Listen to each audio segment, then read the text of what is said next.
Pod Mútua, o podcast da Mútua RS, trazendo conteúdos e novidades para você. Eu sou Júlia Clever, comunicadora da Mútua RS, e esse é o Pod Mútua, o nosso podcast. Já convido todo mundo a se inscrever aqui no canal, já deixa o teu like no vídeo, que é o curtir, o dedinho ali, e ativa o sininho para receber a notificação toda vez que a gente lançar um conteúdo novo aqui. Você vai já estar atento para conferir o nosso conteúdo. A gente queria agradecer também o pessoal da IPOG, que é o Instituto de Pós-Graduação da Unidade Porto Alegre, avisando já que as matrículas já estão abertas para o curso de pós-graduação em gerenciamento de obras. Então, quem quiser saber mais sobre o curso, o link está na nossa bio ali do Instagram e vou deixar aqui também na descrição aqui do vídeo para quem quiser saber mais. E hoje nós estamos com a presença do professor Luiz Vilvoc para falar um pouco sobre Hub de Inovação. Olá, estamos aqui mais um episódio do podcast da Mútua, o Pod Mútua. Importantes assuntos vinculados à classe dos profissionais e também da comunidade de assuntos em geral, em benefício também do desenvolvimento da nosso sistema profissional. Estamos aqui com meu nome é Márcio, me esqueci de me apresentar, meu nome é Márcio Marum. Sou diretor financeiro da Mútua, a Caixa de Assistência dos Profissionais do Rio Grande do Sul.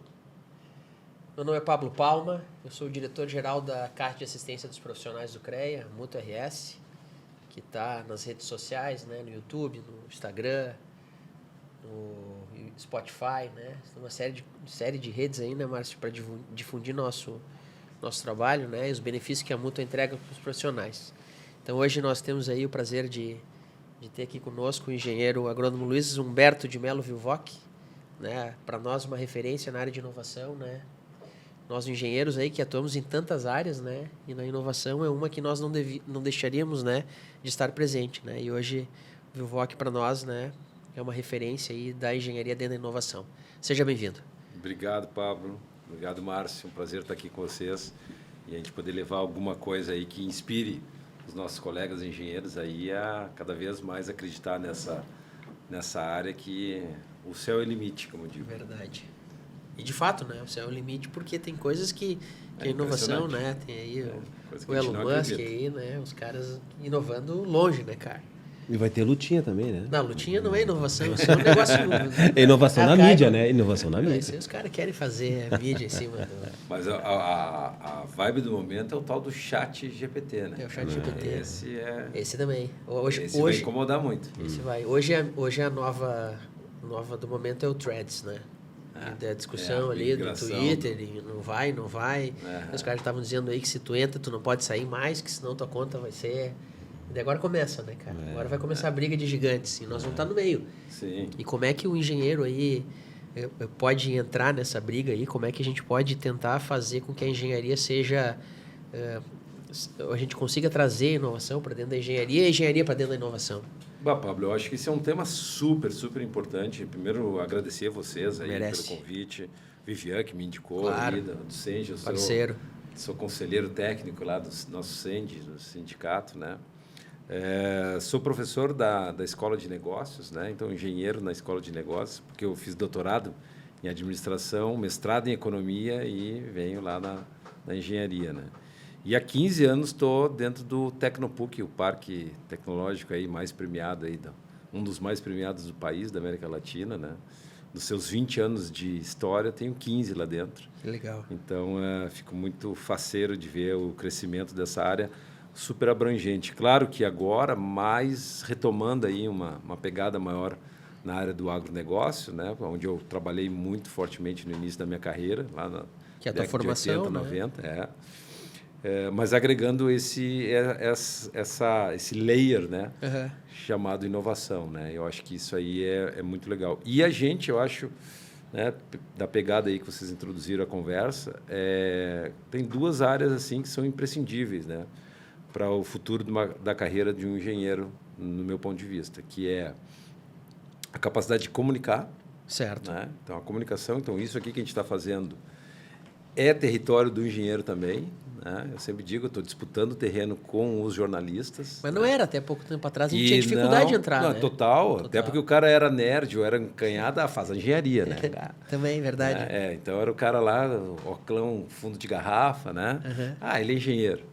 E hoje o engenheiro tem que ser um cara extremamente comunicativo, porque, cara, eu acredito muito naquela velha máxima do grande mestre brasileiro, né? Abelardo Barbosa, né? Quem não se comunica se trumbica.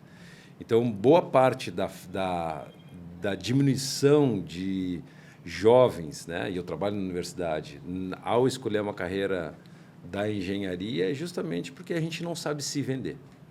Tá? Então, isso é fundamental. Né? Claro que tem outras questões, tem questões políticas, tem questão de desenvolvimento industrial, tem uma série de coisas. Mas, fundamentalmente, né? E aí é muito fácil. Tu vê hoje, por esses aparatos que nós temos, a corrida gigantesca dos jovens para a área do design. Inclusive, minha filha está fazendo design. Né? E por quê? Porque é glamourizado, né? É um negócio que está nas mídias, está na forma como tu constrói essa tela, está na ergonomia, né? É aquela parte da arquitetura, né? Que também são os nossos parceiros e tal. Sim. E o engenheiro é um negócio mais hard, aí o cara já fica pensando em cálculo. Cara, quando é que nós vamos parar de pensar que engenheiro é só cálculo? Ou que o cálculo é o cálculo renal que a gente trava um monte de gente talentosa porque tem um professor sacana lá que faz o cara rodar 5, 6 vezes, né? Para mostrar poder. Para mostrar poder e aí para expurgar, né? E diminuir a nossa importância. Então, o que eu tenho de alunos, assim, comecei em engenharia, mas aí, professor, desisti, não vi aplicação prática, tinha que estudar um monte aqueles cálculos, aí né? Entrava nos cálculos integrais lá, levava a pau, desistia. Né? Aí vou para computação, aí vou para arquitetura. Então, comunicação, cara, é um negócio assim extremamente importante para a gente desmistificar, porque, cara, não existe nada no mundo sem engenheirar. Eu não falo o engenheiro. O engenheiro é o cara que engenheira, é o cara que cria. E o homem é homem porque ele cria. Ele olha uma determinada situação que a natureza nos deu e ele diz, cara, posso fazer melhor. Transforma para um uso... Só que para fazer isso ele tem que usar a sua tête, né? A sua cabeça. Isso é um pensamento do engenheiro. O cara não precisa ter o CREA. Entendeu? Não. Ele é aquele cara que olha uma situação e ele transforma aquilo. Pode ser melhor ou pior, tu pode gostar ou não gostar, mas ele é um interventor daquela natureza. De fato, né? De fato. Então, a gente não entende como é que um país dessa grandeza aqui, né, do tamanho do país, nós tenhamos tão poucos engenheiros, né, para fazer a diferença. E aí essa bola de neve acontece, né? Quer dizer, a gente vai se tornando uma sociedade só de consumo, e aí quem é que vai produzir, quem é que vai entregar valor agregado na sociedade? Quem é que vai gerar emprego? Quem é que vai gerar renda? Quem é que vai gerar novos negócios, transformação e agregação de valor aos produtos que a gente está gerando, né? Então, eu sou um cara muito crítico nessa relação. Acho que a culpa é nossa como engenheiros. Nós não sabemos nos vender. E a gente não sabe usar o atributo de inovação porque a gente acha que o engenheiro é aquele que tem que ler o manual. Entendeu? É aquele que tem que ficar restrito à regra que foi dada pela máquina CNC, sei lá o quê, e ele não vai além daquilo que pode ser feito. Fica muito engessado, né? E aí fica uma profissão acomodada, sem ambição, né? Mas como é que tu quebra esse ciclo, cara? Geralmente tu tem um administrador, um cara do marketing, que é o teu chefe, né? Tu fica lá no balcãozinho recebendo aquele teu salário mínimo da categoria, né? Quando recebe, né? E aí tudo joga contra, né? Então, o que eu digo é o seguinte, cara, começa por aqui, ó. Essa mesa aqui, e a gente jogando nas redes sociais, fazendo com que essa gurizada saiba que não existe Tesla, não existe HP, não existe Apple, não existe... Só no design. LG, entendeu? Sem ter um engenheiro por trás, cara, tu não vai a lugar nenhum, cara. Verdade. A gente estaria vivendo ainda dentro das cavernas, né? Com fogueira. Mas como tu faz? Porque o que concordamos, eu acho 100%, mas daí tu tem um status posto de professores que são os caras que formam, que tem essa visão, uma parte, né? E tu tem os caras que saem, que não querem conversar, né? Como é que tu transforma os professores... Pelo exemplo, cara. Pelo exemplo. Só não tem outra... Não tem caminho curto nesse jogo. É exemplo, é mostrar para os caras que é possível fazer. Mas quanto tempo demora isso? exemplo Cara, não eu é... tive, vou te dar um exemplo. Eu tive o privilégio de passar um mês na Coreia do Sul. Putz, que choque. E aí fui para uma cidade, se não me engano agora é Yuhan, se não me engano, que foi criada em cima de uma empresa só, chamada Hyundai Heavy Industry. Tá?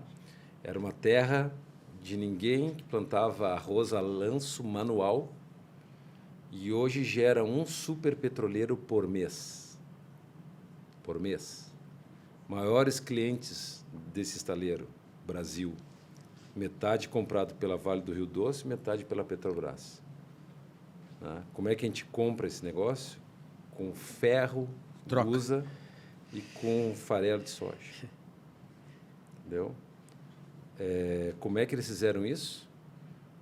Eles determinaram uma mudança do sistema de educação deles e disseram que nunca mais iam passar fome na vida. Receberam o capital norte-americano, porque é da Guerra das Coreias, mas usaram e eles criaram um carro chamado Hyundai, de uma família de lá, Sim. E o primo criou a Kia Motors, que trocam a mesma tecnologia. E a GM é acionista e investidora, mas a marca é Hyundai. Aqui nós temos a General Motors do Brasil, a Ford do Brasil, a Fiat do Brasil, a Volkswagen do Brasil. E a única empresa que a gente desenvolveu, o próprio investidor, o próprio fundador, matou ela, que era a Gurgel.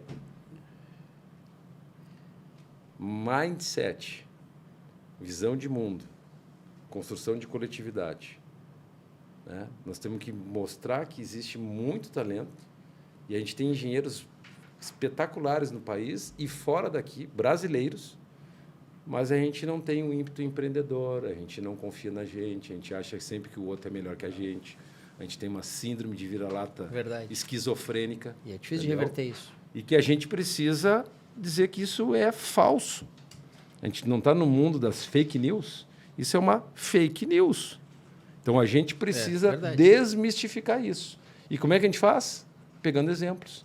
Pegando os caras que fazem a diferença, entendeu? E botando eles na vitrine. E fazendo eles contar a história deles. E tu acha os caras...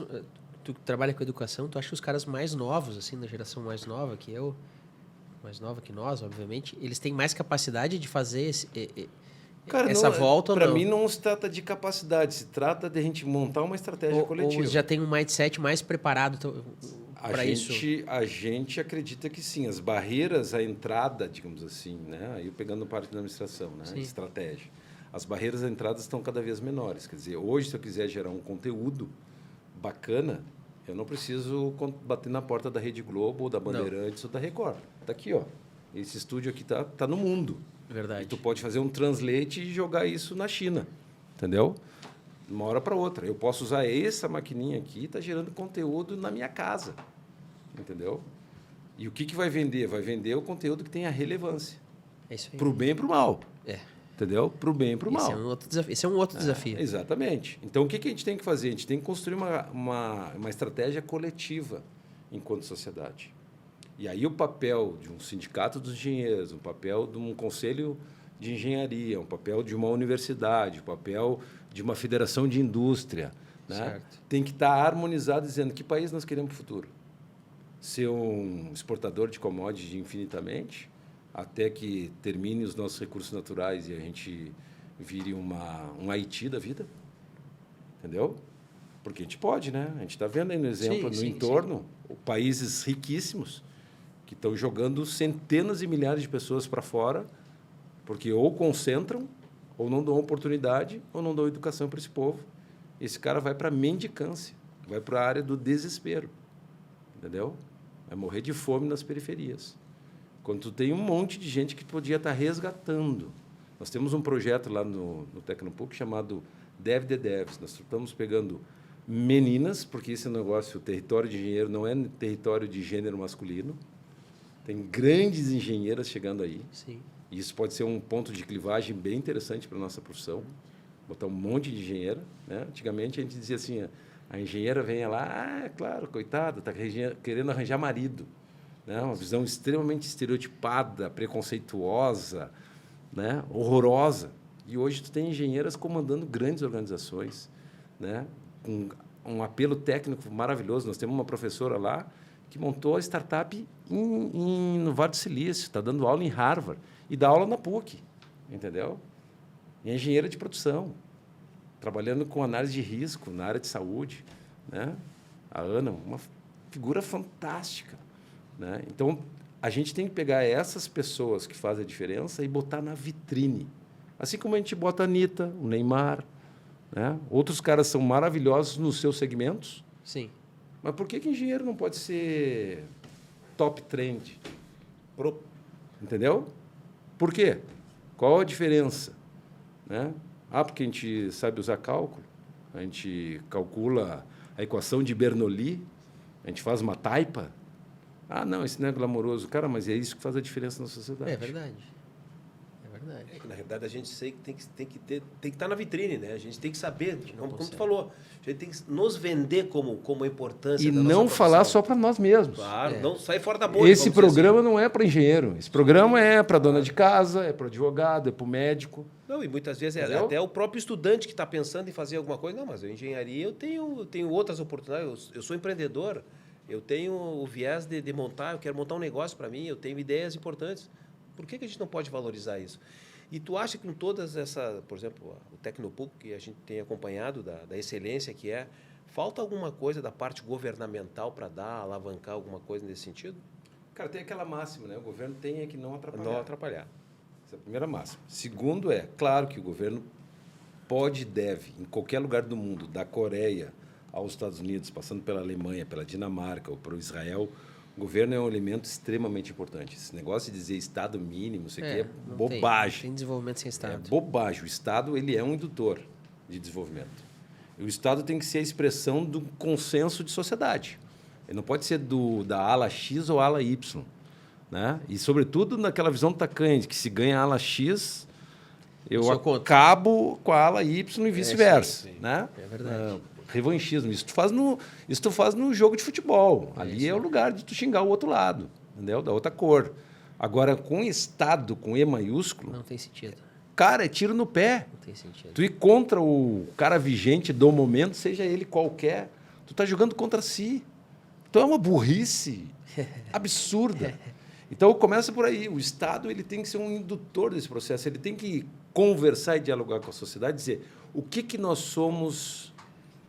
top 10 no mundo. Cara, país com 210 milhões de habitantes, com 8 milhões de quilômetros quadrados, né?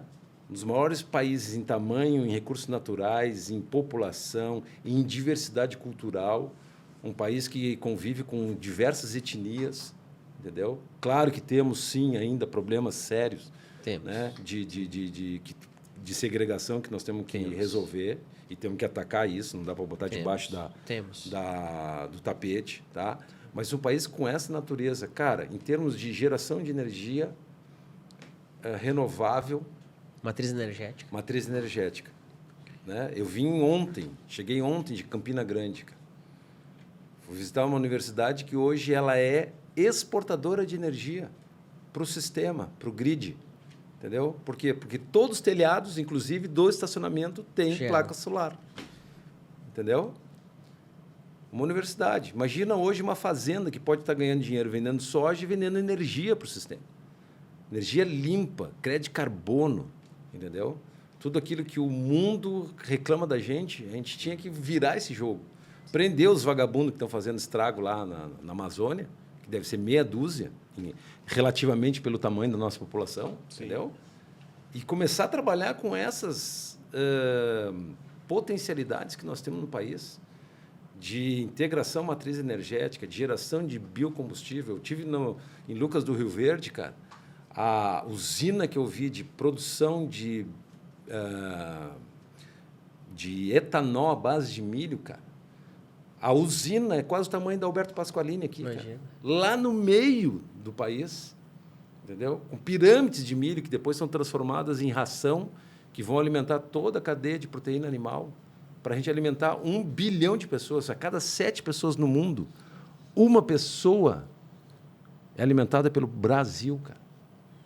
A potencialidade. E a gente reclamar da mediocridade, e a gente não ter espaço para engenheiro.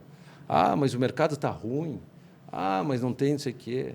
E aí o cara acha que vai ganhar dinheiro, como é que é, como é que é? Apostar nos mercados de aposta de jogos de futebol. Entendeu?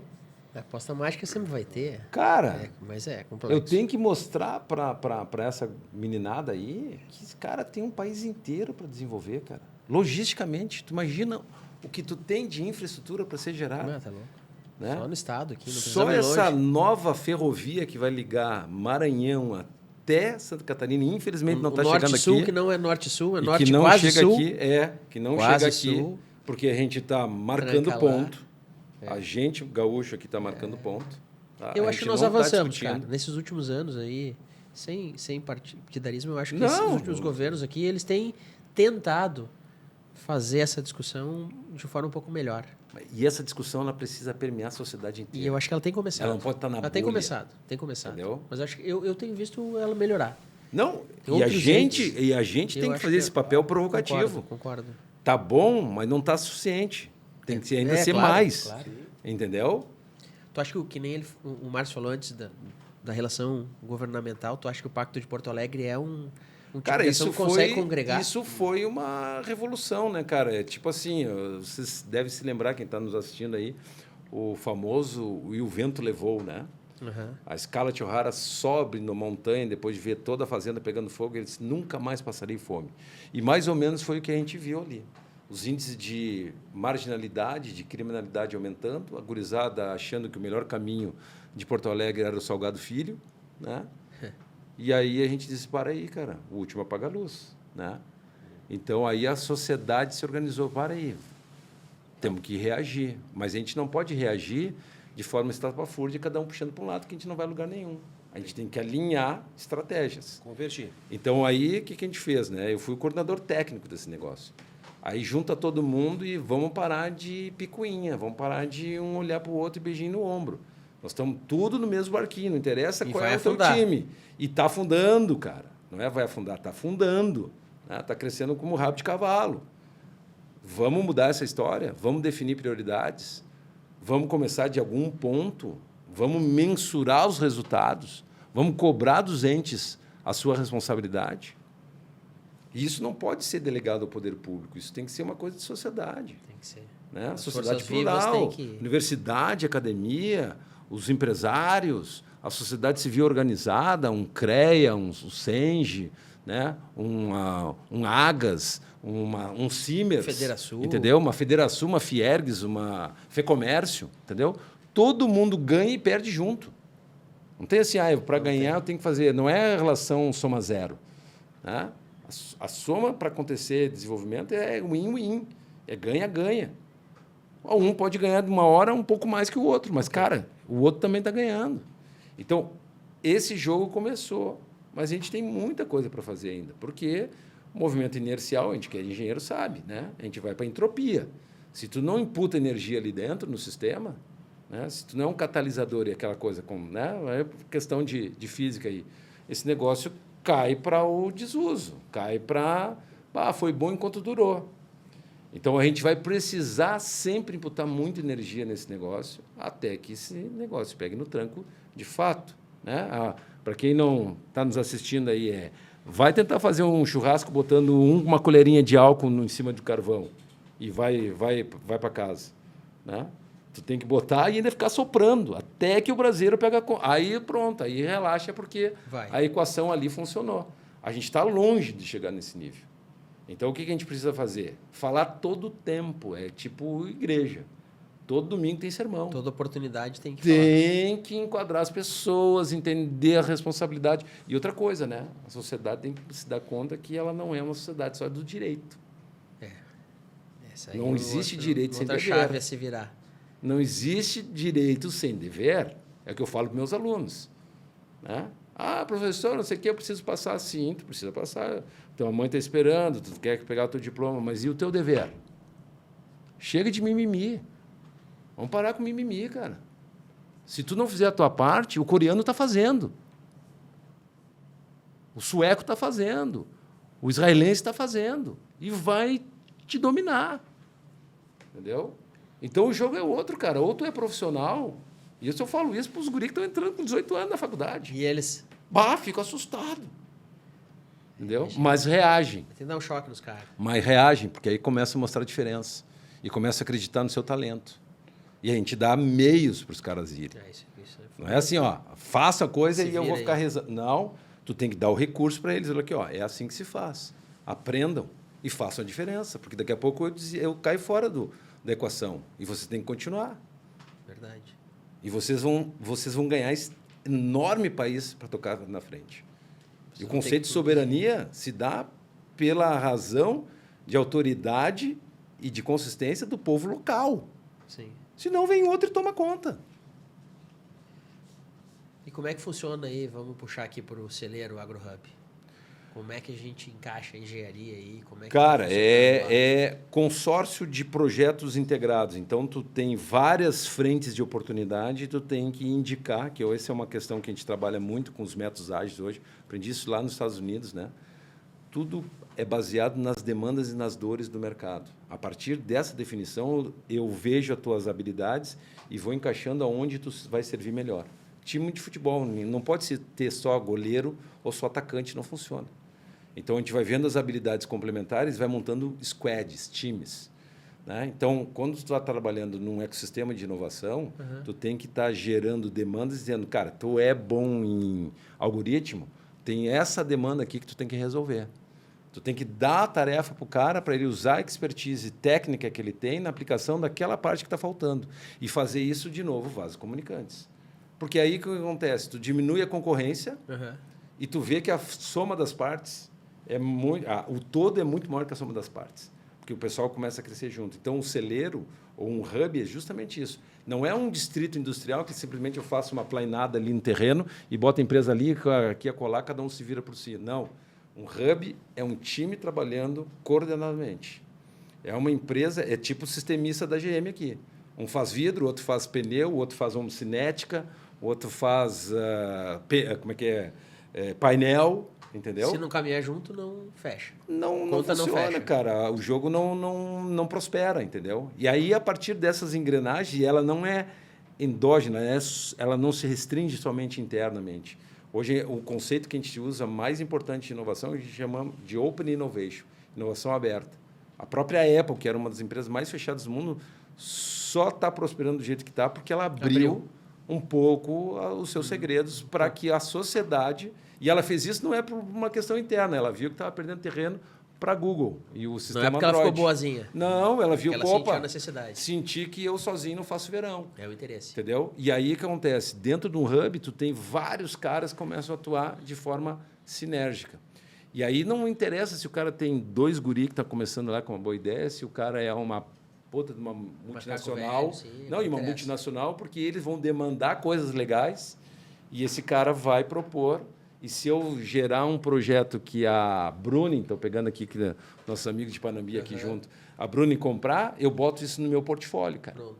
Aí eu monto lá no meu LinkedIn, fiz um projeto XYZ para a Bruni. Não precisa dizer qual é a liga ou o segredo que está implicado naquele projeto. Mas eu fiz parte de um projeto que está fazendo diferença, que está embarcado num carro XYZ. E pela essa tua Entendeu? experiência pelo Tecnopuc, o que tu...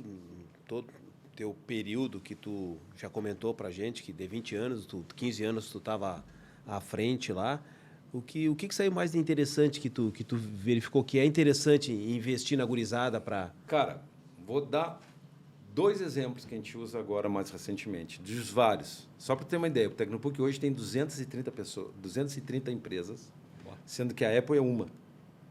Tá? A HP é outra e tem umas 100 e poucas startups. Tá? Hoje, já se passaram 600 startups na nossa mão. Tá? 600 empresas nascentes.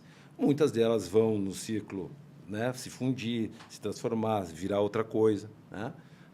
Mas tem 2 que eu queria comentar rapidamente.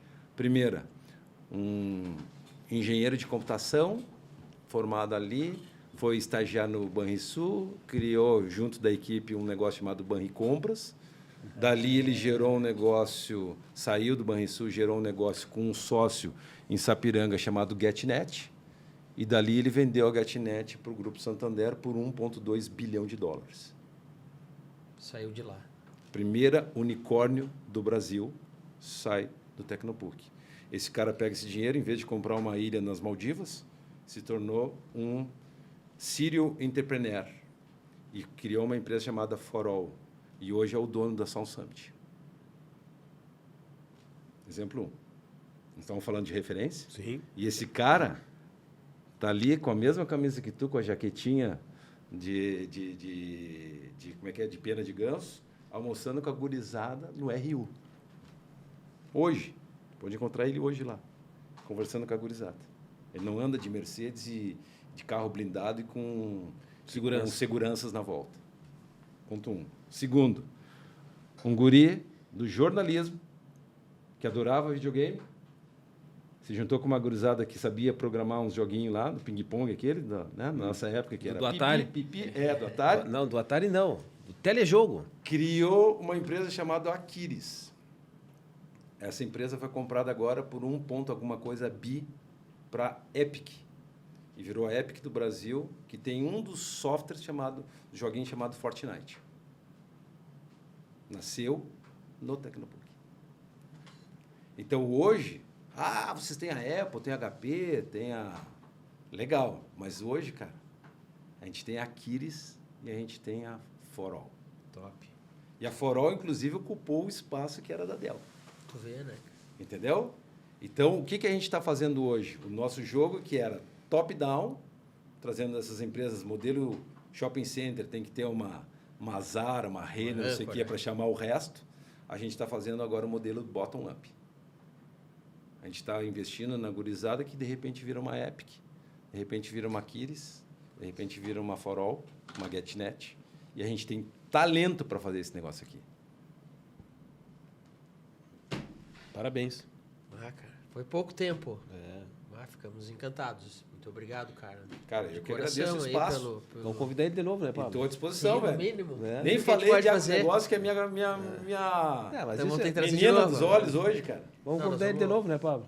Antes disso, nós vamos visitar ele lá. Sim, vamos lá. Vamos ver como que a gente pode também, dentro desse nosso... Isso é uma coisa importante que eu sempre falo. Isso a gente tem que fazer alguma coisa. É legal achar um discurso, eu posso ser muito bom marqueteiro, né? Todo mundo fala isso aqui e tal. Legal, a gente tem que saber se vender. Sim. Mas o mais legal é quando tu vê e diz assim, esse cara até que não mente tanto.